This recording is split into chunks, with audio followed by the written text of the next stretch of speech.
isolationist and racist. What worries us is the double standard. For starters, what happens to people in Afghanistan? Many of them helped the US military after 2001. As a result, the Taliban is hunting these people. It is America's moral responsibility to take those people. But this travel ban complicates matters. Secondly, don't beat around the bush. This is a Muslim travel ban. 7 out of the 12 countries targeted are Muslim. A couple of them have sizable Muslim populations. You have sprinkled some Christian countries just to fool the courts. Do remember that when you criticize other countries in the future, when you publish your religious freedoms report, when you sit in judgment of others on how they treat minorities. And finally, ditch the whole land of the free narrative. People in Myanmar or Yemen do not care about your McDonald's or KFC. They are fleeing civil war and violence. People in Libya are fleeing because of your military action, because the US bombed Libya in 2011. So do not pretend to care about the world. Do not make tall claims about freedoms and rights, and do not pretend that you are better than this, because you're not. This travel ban was always the true face of America, isolationist and racist. Okay, so I saw this video earlier and I wanted to comment a bit about it. It's quite funny though, knowing USA and the activity around the world and now how they are behaving. It's quite funny, but very predictable. Well, the latest US travel ban affecting 19 countries, many of them Muslim majority, is not just a policy decision. We all know that it's not just a policy decision. It's a mirror reflecting the core contradictions and racial biases embedded in American foreign policy. That is normal US policy that we know that they've done severally to Africa, Asia, and now they just repackage it and brought it this way. And it's quite funny though. Yeah, it reveals an American that turns its back on the very people it destabilizes and discriminates based on religion and geography. This is why we argue this travel ban exposes the true face of American foreign policy isolationist and racist. This is a fact that we all know, and sometimes it's funny how they're trying to, I don't want to call it gaslighting or repolishing. I really don't know how they try to always put it in a way to make them look like they are doing us a favor or something. You are racist, just let us know that you are racist and then do what you want to do. But you can't be acting racist and then racist or biased towards other countries, and then you wanted to believe that as for you you are the best. You are as if that is beneath you. Meanwhile, that's what your policy always is in the country. That's always your policy around the world. It's not is First we used to keep quiet and watch, but now it's not funny anymore because people are actually losing their lives towards people are actually losing their lives on such policies, and it's not looking funny anymore. Seriously, it's not. Yeah.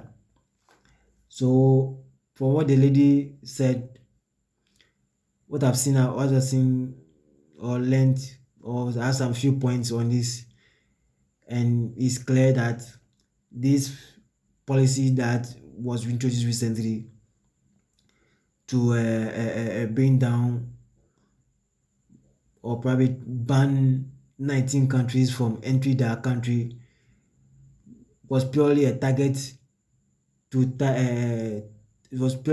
towards vulnerable nations, not dangerous ones though. That's the point. It has to be clear. They're targeting vulnerable nations and not dangerous countries. No, they're just targeting the vulnerable ones. Let's be clear. This ban doesn't prioritize genuine threats. It targets poor, war-torn nations like Yemen, Somalia, Libya, and Sudan, countries that have already suffered due to US military interventions or neglect that we know. Meanwhile, other nations with questionable records, including ones whose citizens have carried out attacks on US soil, are spared. So it's not funny. For example, an attacker like this, the attacker in the recent Colorado shooting was from Egypt. Yet Egypt is not banned. Why? Because it's a strategic ally. Egypt gives them an advantage in the north of Africa towards the is it a channel they call that where the sea pass between two lands? Is it a channel? I don't know how they call that place. So Egypt give them a strategic ally. It's like a strategic friend that they can use to project their power towards the Arab world or the Arab nations that don't play ball with them. So that's what Egypt is to them. So because that Egypt was spared, although an Egyptian was the one who took out the attack in Colorado recently. All these things looks clear like a geopolitical performance. Actually, surely that's what it is. Secondly, this is a Muslim bias. This policy is clearly Muslim bias. Muslim bias is clear here, purely clear here. Of the 12 countries under full ban, 7 are Muslim majority, and a few more have significant Muslim populations. This pattern is no incident. It continues the legacy of Trump's original Muslim ban from 2017.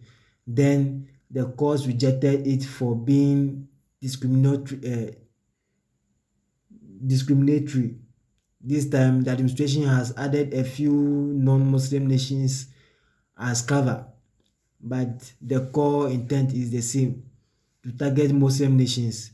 Trump himself, we all know that Trump doesn't like Muslim countries. He was clear about that. He has been clear about that since.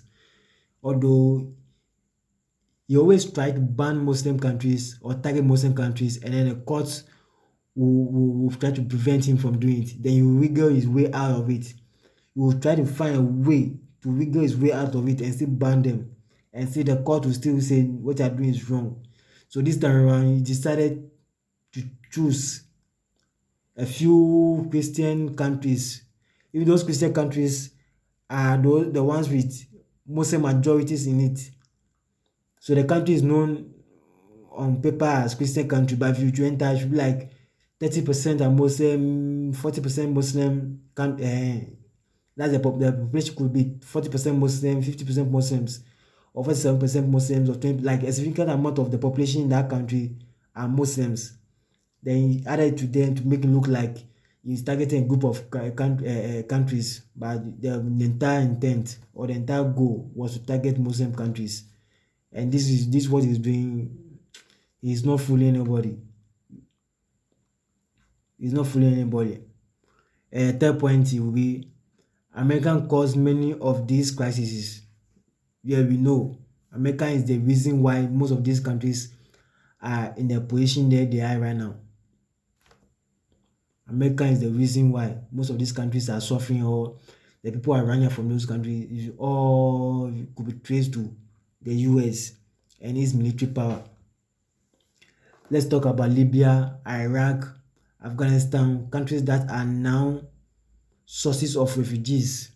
Why? Because US invasions, bombing, and regime change policies created power vacuums and civil wars.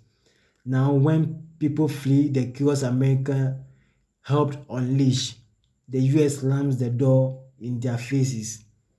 That's not just isolationist, it's morally bankrupt at its best. Fourth point, this policy contradicts US rhetoric on human rights. That bullshit they keep preaching and forcing down the throat of any country they could get to give them a pinch of attention, that they are the most righteous people ever in this country. That nonsense, and they can't do wrong. By any odd, you can do wrong, but they, US, can't do wrong. If you do what they do, you are wrong. If they do what is wrong, is right, and who are you to criticize them? Every year, the US publishes reports criticizing other nations for human rights abuses and religious discrimination. But with this ban, the US itself is institutionalizing religious discrimination and refusing refugee to people in humanitarian crisis. However, how can you preach freedom to others whilst practicing exclusion at home? This is a funny point. You are saying someone shouldn't do what you, the very person who is saying what the person should not do, is doing, and then want us to listen to you because what? You are the most righteous person ever. You can't do any wrong. So nonsense and hypocrisy is that. That was hypocrisy. And then when people talk that what you are doing is wrong, then you go about sanctioning them and banning them from entering your country and stuff. No wonder the riot is going on in the country right now. The travel ban is not about national security. We all know that it's not. They have nothing to do with national security. Because if dangerous countries are left free, what made Yemen and then Iraq and a few African countries, Togo was play. You know the size of Togo.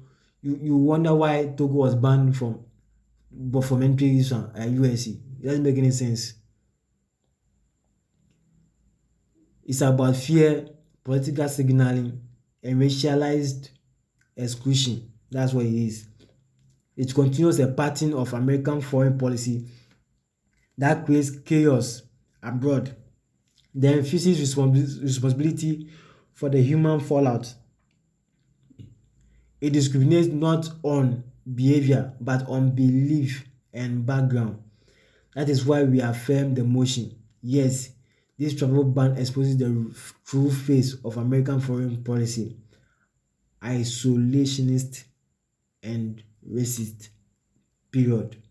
See you in my next video. Hit the subscribe button to watch more. Thank you.